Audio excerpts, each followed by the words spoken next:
Hello, and welcome back again from the Talking ASMR.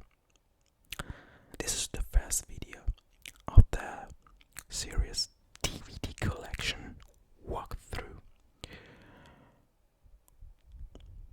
If you already have seen the introduction video that I made, you might already know how it works. Otherwise, you can just immerse yourself into what I'm trying to do. So, without any further ado, let's go and start with my DVD collection. The first one I'm taking out is, well, quite famous, and this is international, so doesn't have an Italian version because it's just in English, and it's very, very famous. It's Pink Floyd, The Wall.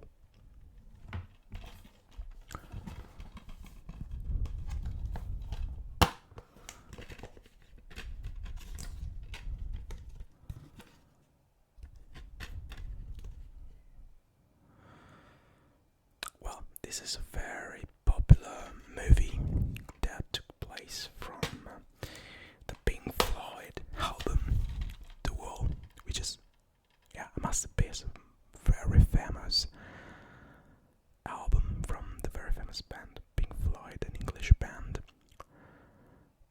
Man, this is the album that created this movie. Is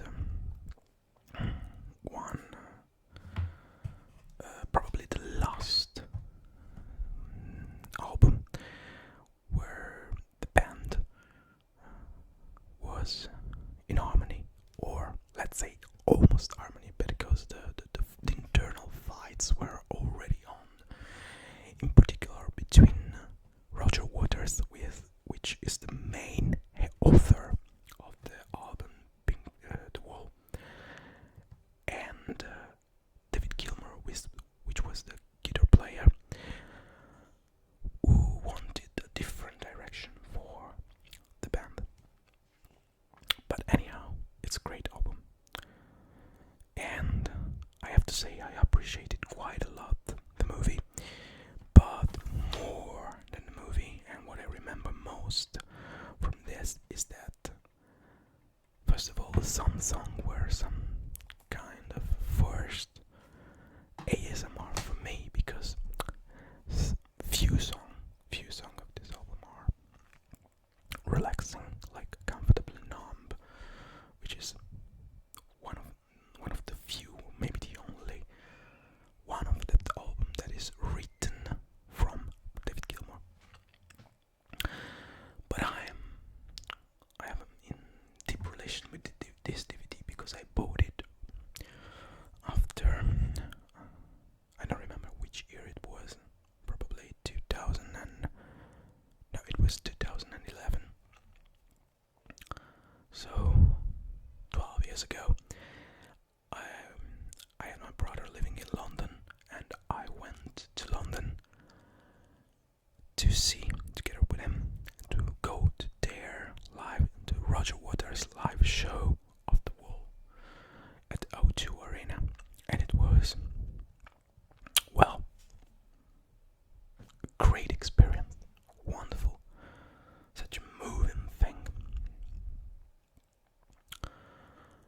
and it was a live show, not only a concert, not only music, but were images and a story going on. So I started there knowing also the movie, because I didn't at that moment. I haven't seen the movie.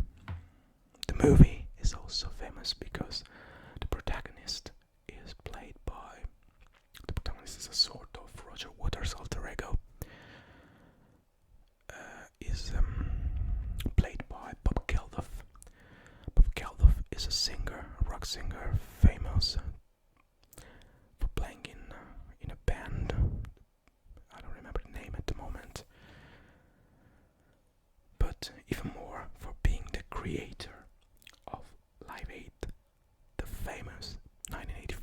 concert where a lot of artists went together in different locations and played a huge concert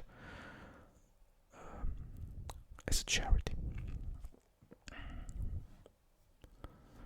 Second DVD is Hellboy.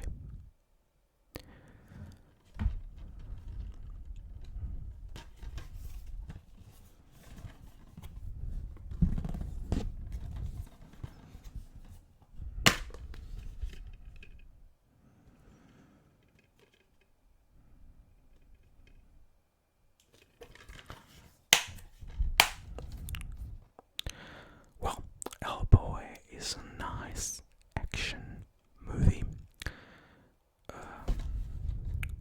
which is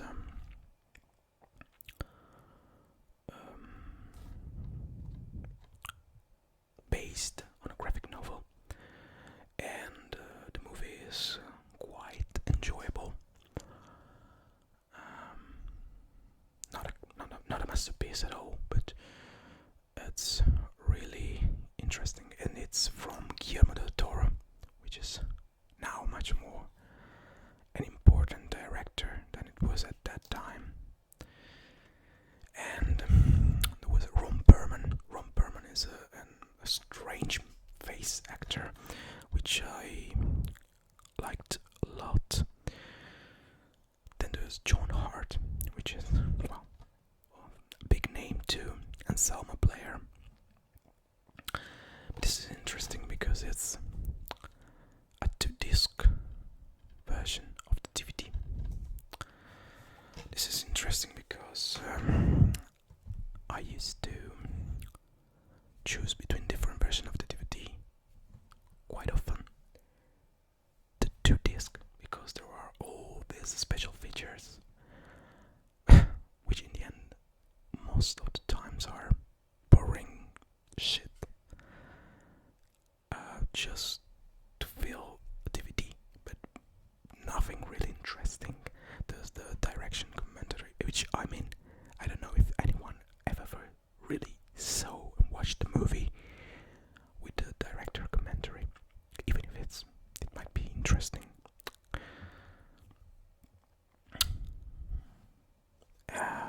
This is huge. The Goonies.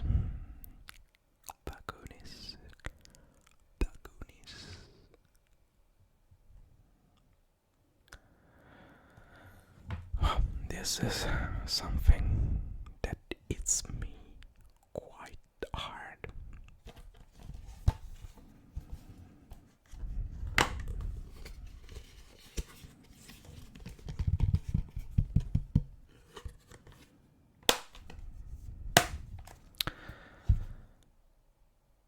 This is a masterpiece.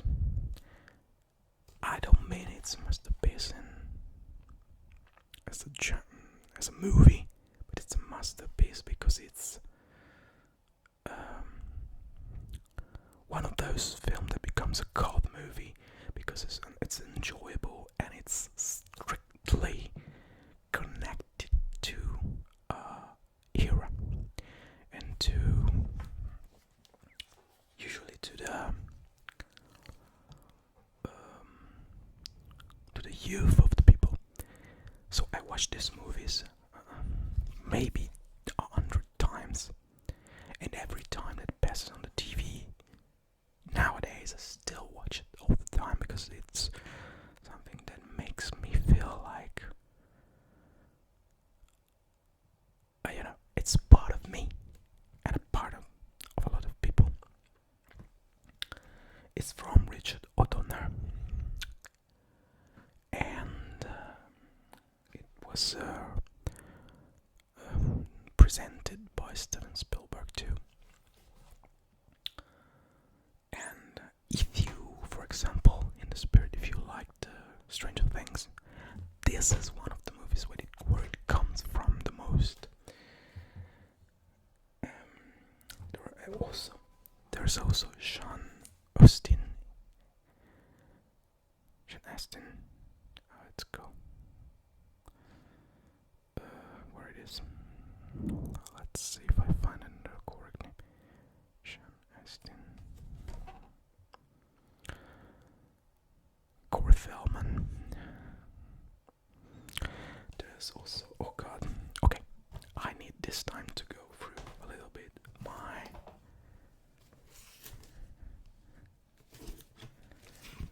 movie dictionary.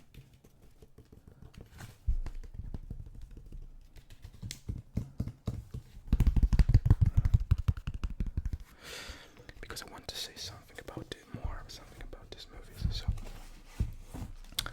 let's go through and see. I'm on the age, so it's not so far. Wow, such a big amount of movies here. I'm going slow.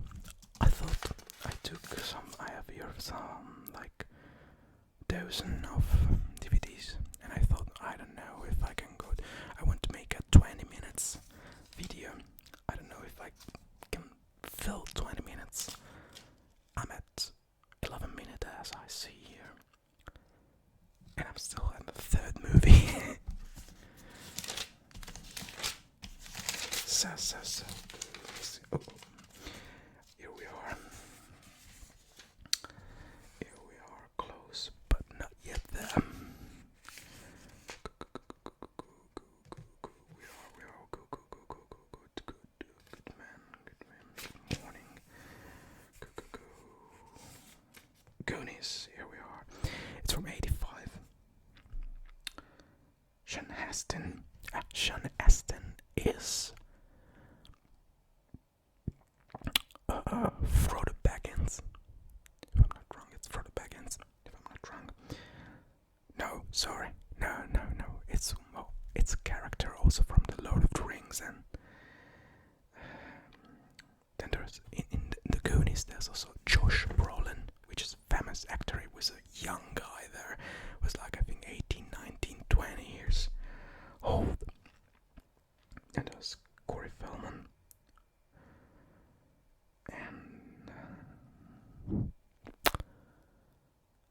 here it goes for 2.5 star. 2.5 star. Let me see something just to be sure.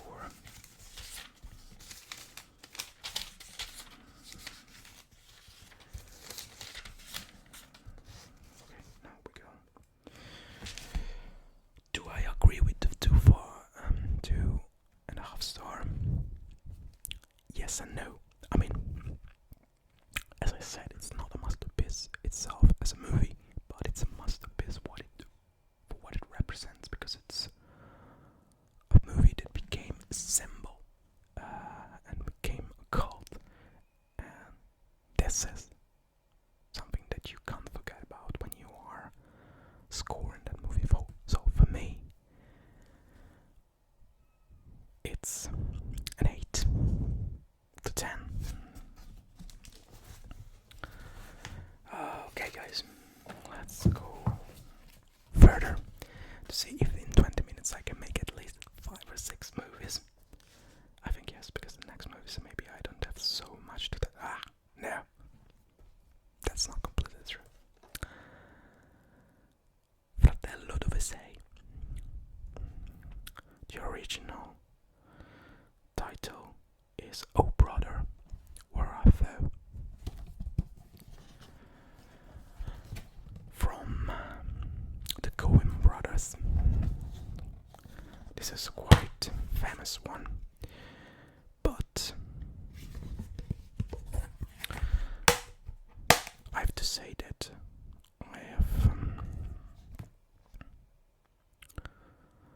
I'm quite a fan of the Coen brother movies. I'm quite a fan of George Clooney, of John Turturro, John Goodman, but I had a very high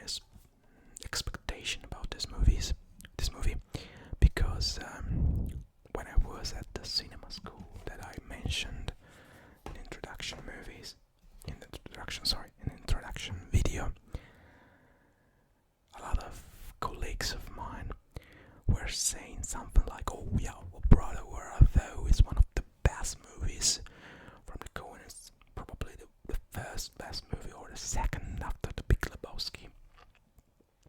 I love The Big Lebowski,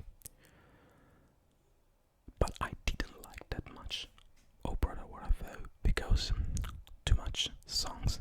I'm not a fan of movies where there are too many songs inside as a musical. And I don't think I did quite get bored, which doesn't mean it's a bad movie. It's my personal experience in this case, but I have to say that I didn't appreciate it as I expected. Sorry, let's go for a glass of water. As well, it's the first time I'm doing it, and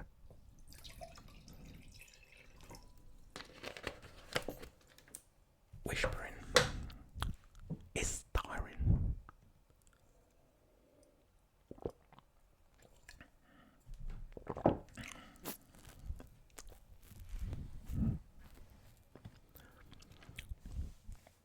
So let's go over with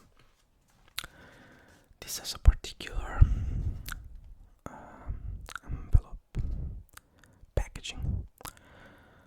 It's not by plastic, but it's paper. Il Petroliere from P.T. Anderson.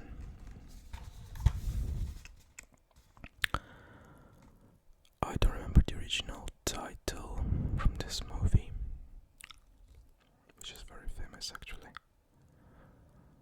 And it's one of those when it's not written well. If I'm not wrong, it's also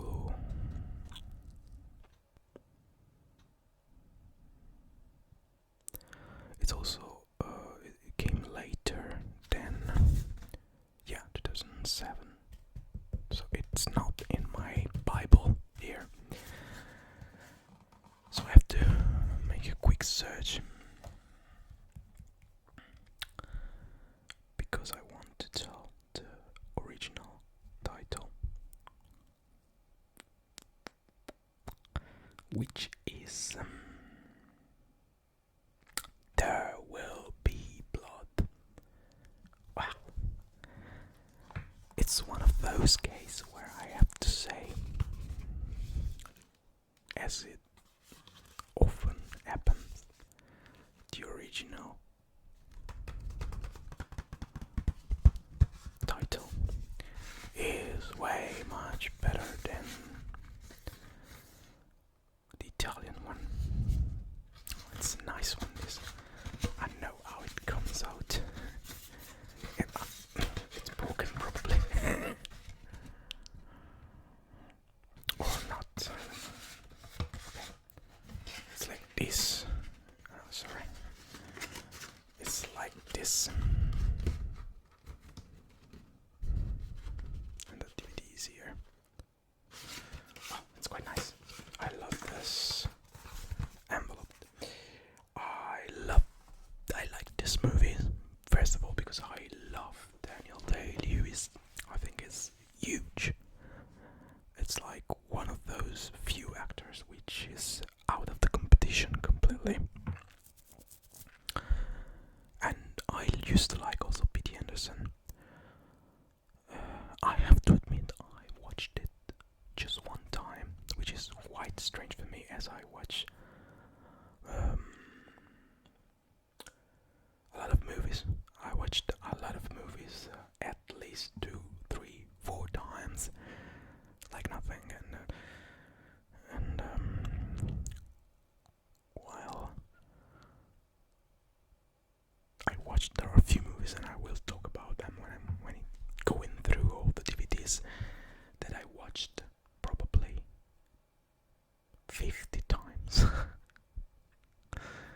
Wow.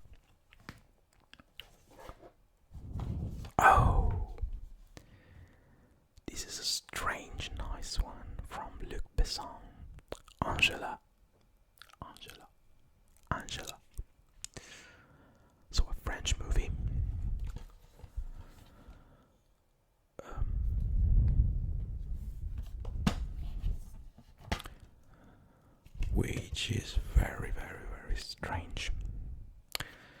just remember that was a present from my brother, probably for birthday or something like that. And it's a really, really nice movie. Really, really nice movie. I loved it.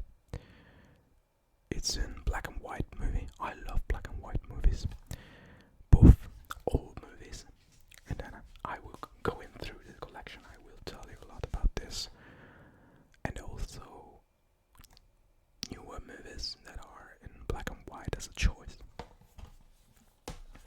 Also because I have to say I love black and white photography. So I think that a good photography, when it's in black and white, it's much more expressive. So this goes for the movie. It has to be good. Let's go for an Italian movie, which is probably quite known also abroad, because it's from Paolo Sorrentino, which is probably the latest, most famous director in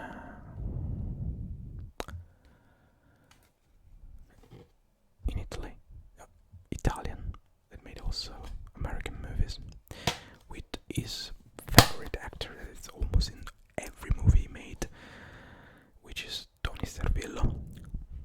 This is one of the few Italian actors of the last period that is huge, quite huge too. Il Divo. Who is Il Divo? Il Divo is a biographic movie about Giulio Andreotti, which is a quite well-known man from Italy, because he was the Prime Minister of Italy many times and Minister many other times, and it's character in the man. It's now he's dead from I think something like 10 years, and is very discussed character. A lot of different opinion about him because he was a strong politic, and but also had a lot of grey zones. It's also been in the trail for mafia connections, and it's like he was not completely out of this, but it's a very important person for Italian history after the World War II. So it's a movie that, in the movie, it's very well represented all this different side of the man. It was, first of all, it's represented as a man with all its weakness and strengths, but also it's also represented as an husband, for example, and it's a very interesting movie. And Paolo Sorrentino is a director that has to be watched because it's really good, guys. It's really good, guys. I think is at the moment one of the best directors, mainstream obviously, in the world.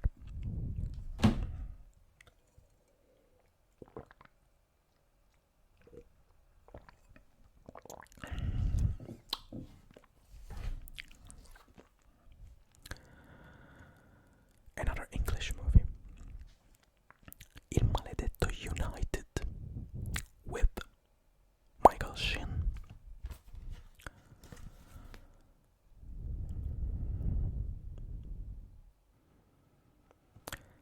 this is something really interesting, even though I have to say that it's one of those.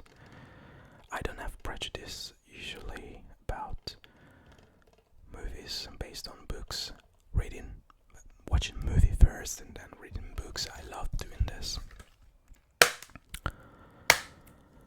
But it's one of those where the novel, the book is, well, it's not novel. It's much better. The original title is The Damned United. And if you love football, it's an incredible story. If you love football, I deeply suggest you to read the book, because it is one of those books where in every page that you are reading, you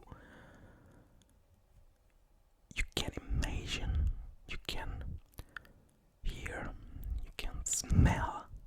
I remember I smelled 70s football, so it was great. And it's the story of Brian Clough. Brian Clough is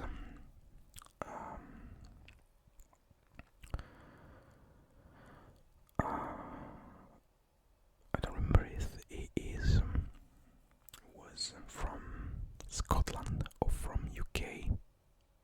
Anyhow, from England. Sorry.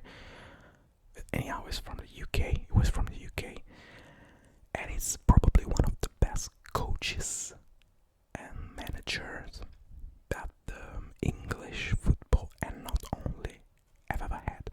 He made miracles with small teams like Derby County, which was in the second or third league, I don't remember, and he brought it into the first league that was not yet called Premier League, and he won the cup, the FA Cup, and the Championship. Then the hugest miracle he made with Nottingham Forest, because it was a small team and he created such a huge team, and they were able to win two times the Champions League, and he won the Championship one time. Then he won also FA Cups, and he stayed there for a long time. But before doing that, after the miracle he made with Derby County, he went for 4 months to Leeds United. Leeds United was the strongest team in the UK, but it was also the, how to say, they didn't play fair, and Brian Clough hated them, and the Leeds United player and the previous coach, the previous manager, hated Brian Clough. So it was a strange situation, and he stayed there for 4 months,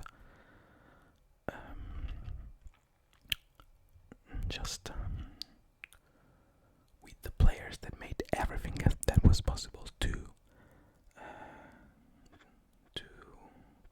oblige him to go away, and then they succeeded. But it was the story that the movie and the book is the story of this 4 months, but going through also the past experience with Derby County and the previous experience with them, because it was also in the past. It was also a very good player. He was a forward that scored many goals in different divisions, and but his career ended quite soon because of injuries. And at that time in England, it wasn't easy to get out of the injuries, because defenders were quite hard. Now, Senna. I think that everyone has ever known about Senna, because he's a very famous F1 driver, Brazilian F1 driver.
was 8 years old.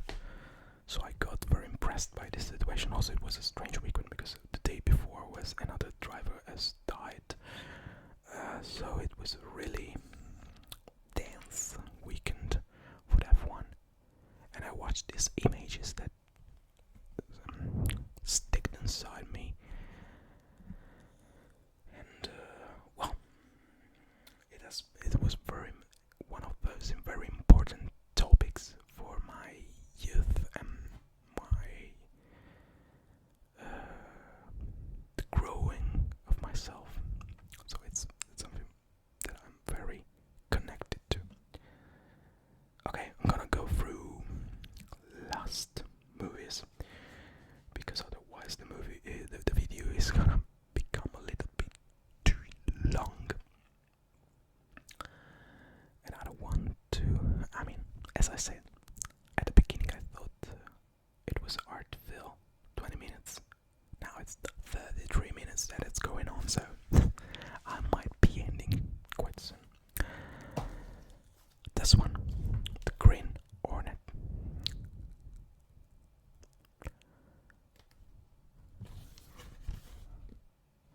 The Green Hornet. Okay, this is. I took this movie.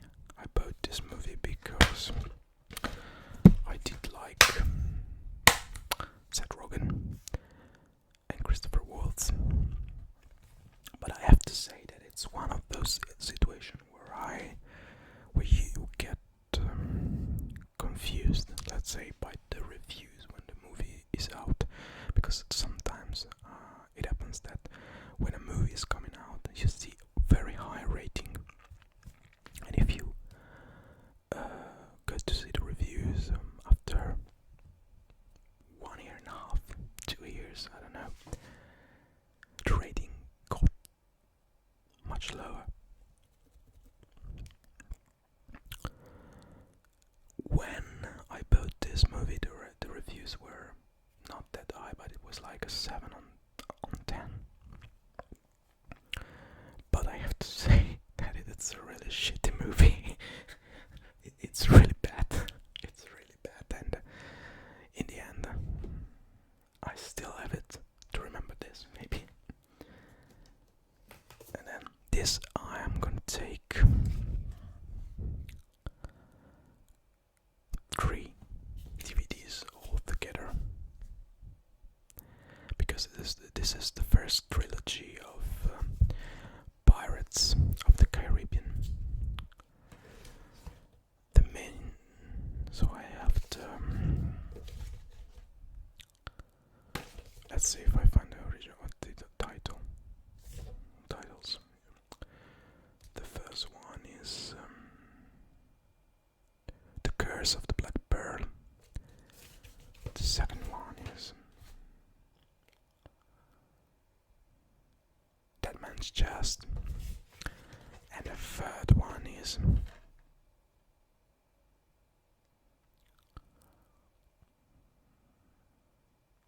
Edward's End. Okay, I went to the cinema to watch the first for sure, and I loved it because it was funny. There's Johnny Depp. I loved Johnny Depp at that time, and I mean it was a nice movie, enjoyable, and also the followings are enjoyable. I don't say that they're not, but obviously they're not masterpieces. And also Johnny Depp in that movie, yeah, okay, it's funny, but after a while it gets the copy of himself all the time. But there's Jeffrey Rush. Jeffrey Rush is something different, I think. But I'm still deeply linked to those movies because of one thing. That is the soundtrack. The soundtrack by Oko. Hans Zimmer.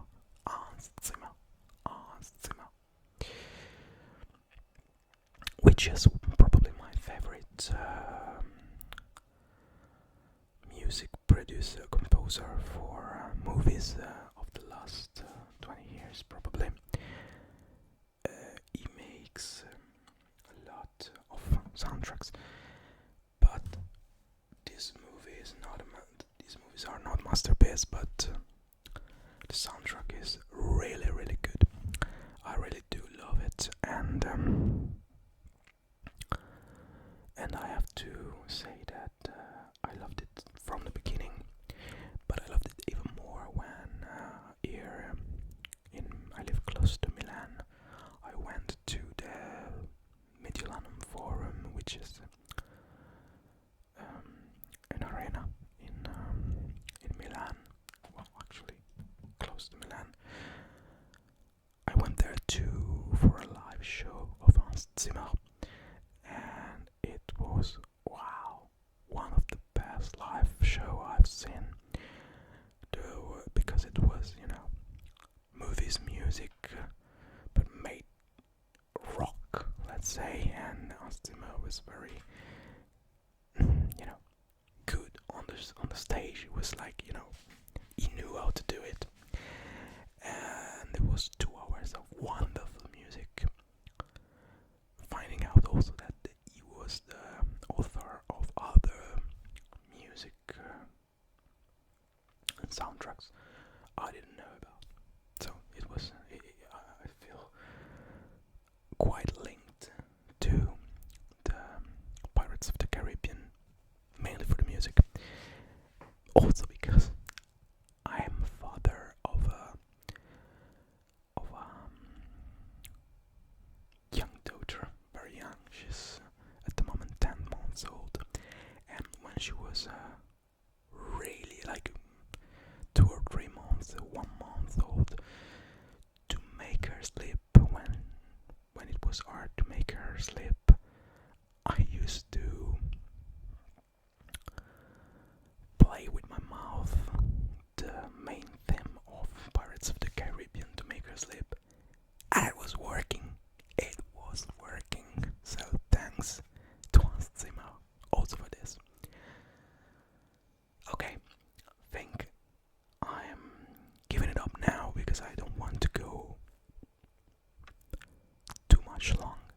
This was my real first video. I know it's not perfect, but I hope some people will enjoy it. And if you do, well, I really would like you to subscribe. I would appreciate that a lot. And well, for anyone who eventually watched this and we went to eventually relax for this or found some interesting things, I don't know, well, thank you very much, and see you next time. Still whispering, or maybe with a soft spoken. Let's see what happens.